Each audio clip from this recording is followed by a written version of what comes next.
Welcome back, everyday Americans. You've rejoined the Constitution study, and today we're looking at more free speech, not less. That's what we want. We want more, more, more, more.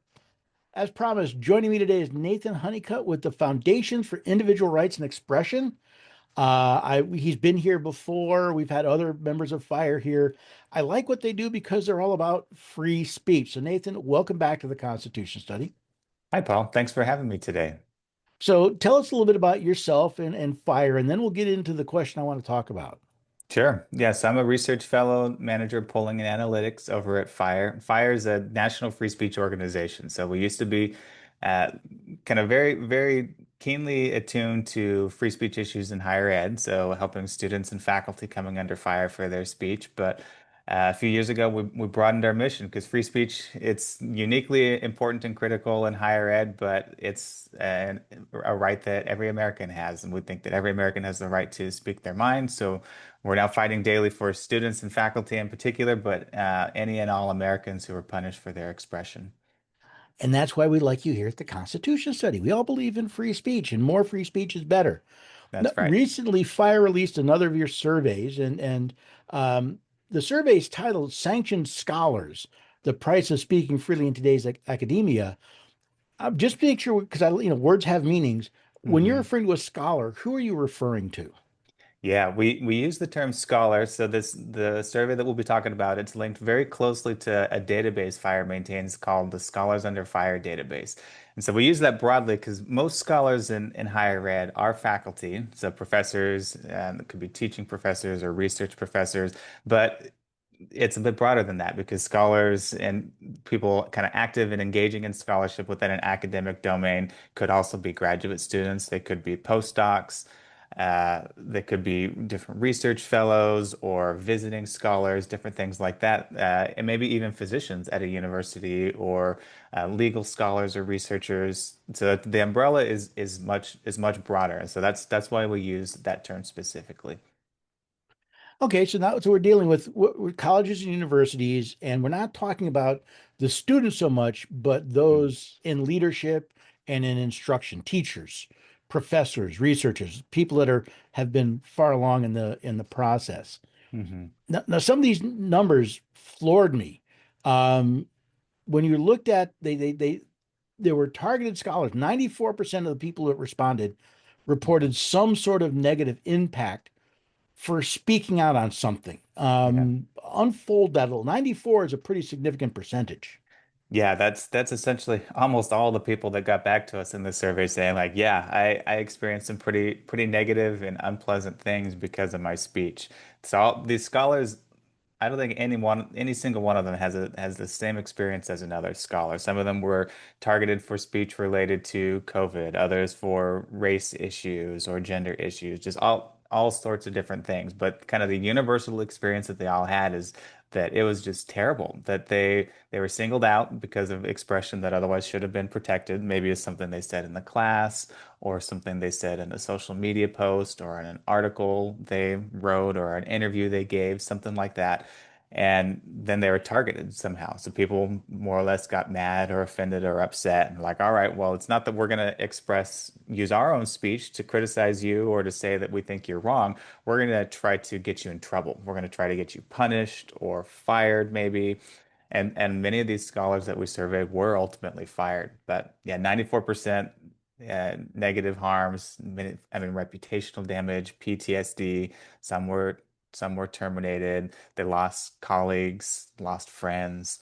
So not definitely not a positive experience being targeted for speech. Yeah, no, I can imagine. Again, you're talking, again, PTSD.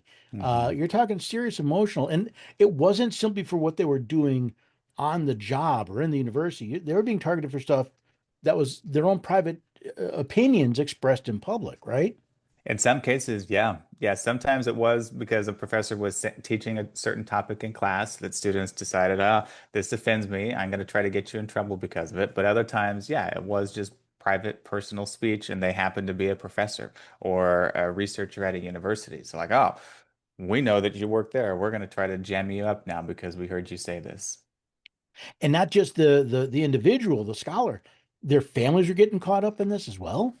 Yeah, for many scholars, we had a few open-ended questions in the survey, and some of the scholars shared with us that their family members were getting harassed online. People would try to track down where they lived and their phone numbers and emails, and they'd send hate mail and leave nasty voicemails and things of that nature, all because of the scholar's speech. So I mean, we're not going to agree with everything everybody says, but the level of vindictiveness that some people have just it baffles me. I don't understand it.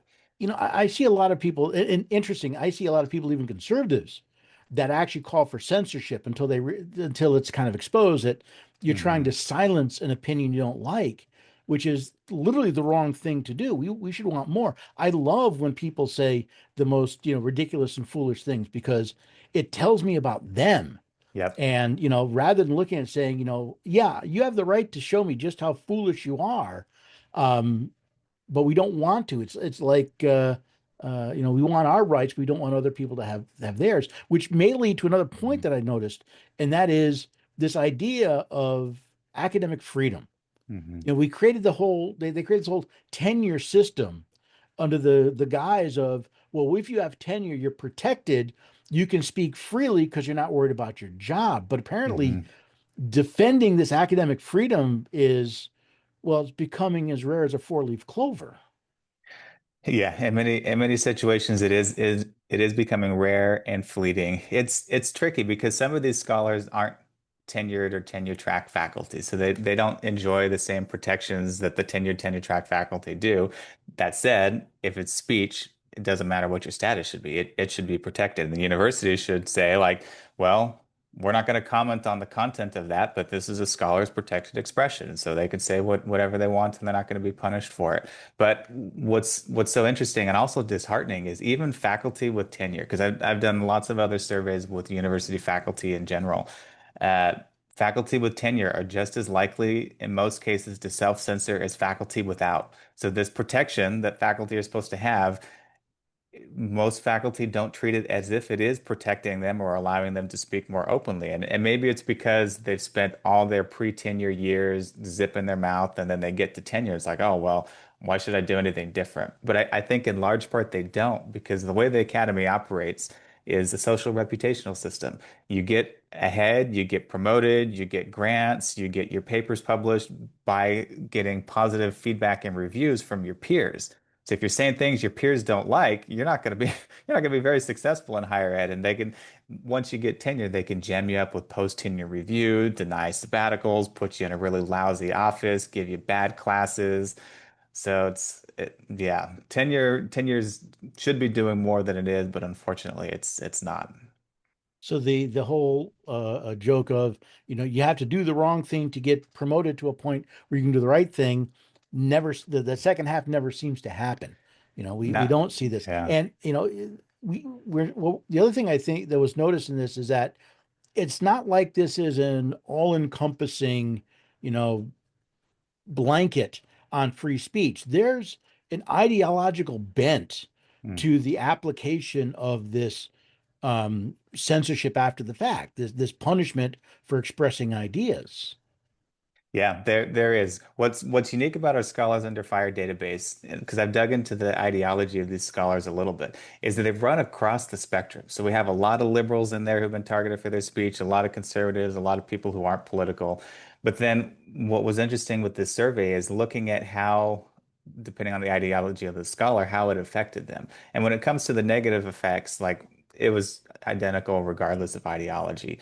But some differences started to come out in interesting ways. In some situations, liberal scholars said, "Yeah, I don't regret what I said, but I'm probably not going to ever say this again." And that was very interesting. So basically, it's their experience is creating a chilling effect. Conservative faculty, they said, "Yeah, I don't regret what I said, and yeah, I would probably say it again." And maybe that's just reflective of the fact that they're a minority in higher ed, so it's just business as usual. Like, well, yeah, I was targeted for this. It was absolutely terrible, but I mean, it happens all day long. But then another aspect related to ideology was the amount of support that they received. In general, And I think this contributes to why faculty said it was such a negative experience, why they reported PTSD. In general, they didn't receive support, especially from their colleagues, especially from faculty unions and from administrators. It's just like they're on an island all by themselves. But it was even more isolating, it seems, for the conservative faculty. Um, while about half of the liberal faculty said, like, yeah, I received some public support from my colleagues. With conservative faculty, they didn't receive nearly as much public support from colleagues. And that's important, right? Because the Hmm. first person that stands up is taking a risk. If they're left Yeah. alone, like I said, it ends up with that chilling effect that, I'm Hmm. not going to stand up because I saw what happened to my colleague over here. And if you think about it, you've got academia, especially higher education, where the Hmm. idea is we're supposed to be investigating difficult ideas. We're supposed to Yes. be exposing people to difficult ideas and learning how to deal with them in society. And what we're saying now is colleges and universities have become not just indoctrination centers, but they've really come to repress the very ideas that they claim to uphold, and that is freedom of thought, freedom of speech, Hmm. freedom of expression, so that we can examine them in the light of day and choose which has the best proof, the best evidence Hmm. that it's true. And you can't do that when a significant portion is being censored. Yeah, and it's what I often think about too is within the context of higher ed, and FIRE does a lot of surveys with students. I think colleagues are saying like, well, yeah, my buddy here or this guy that's three doors down the hall from me, he got targeted. Like, I got to make sure to avoid that landmine. But what are the lessons that these faculty are teaching to their students? A lot of faculties at research universities, they have grad students. So they're teaching their grad students when something happens, we're not going to speak up. We're going to stay silent about this. Or when something happens, if you step on a landmine, you're on your own. So then you're teaching those grad students who are the faculty of the future, like, hey, avoid these controversial topics. Hey, like, no, you just need to stay in your own lane, do your own thing. Same with the undergrads. These undergrads aren't oblivious to what's happening on their campus. They see their professors being targeted. It's like, oh, those are ideas that I guess I'm not going to learn about. It's kind of what's so it's the I mean, it just for me it just keeps coming back to chilling, just chilling the speech of these scholars, chilling the speech of their colleagues, of the grad students, and that's just very counter to what higher ed is supposed to be. And it's like you don't need to agree with what's being said, but on principle, like you got to defend the speech and their right to say it. Yeah, what you used to say, I may vehemently disagree with what you have to say, but I will defend Hmm. to the death your right to say it. Yeah. That's pretty rare nowadays. And you think about it, you talk about through education. I kind of understand that because that's your focus. Hmm. But these are the same people that are going into corporate America. They're Hmm. going into politics. They're voters. They may be on a school board, and Yeah. if they're bringing these ideas that there are certain things. There's a Zoom call I'm on, and well, you're not allowed to say that. No, I can say anything I want. People may find it offensive and it may not promote your agenda, but Hmm. don't tell me that I can't say something because I'll say it just to piss you off. We have to defend, Hmm. freedom of speech is not free. Yeah. It takes effort. It takes the pain Hmm. of standing up for what's right. And it's one of the reasons why one of my organizations, one of the groups I have here is called the Patriots Program.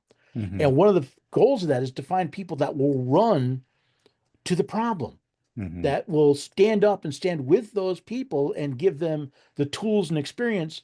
Because, yeah, it's scary standing alone, but Yep. there's nothing like standing up there going, oh, now what do I do? And having someone stand up beside you, no, I got your back, buddy, let's go. Hmm. That's the main goal of the Patriots program is to develop people that are prepared to stand up. So, uh, you know, Nathan, it's always enjoyable having you on.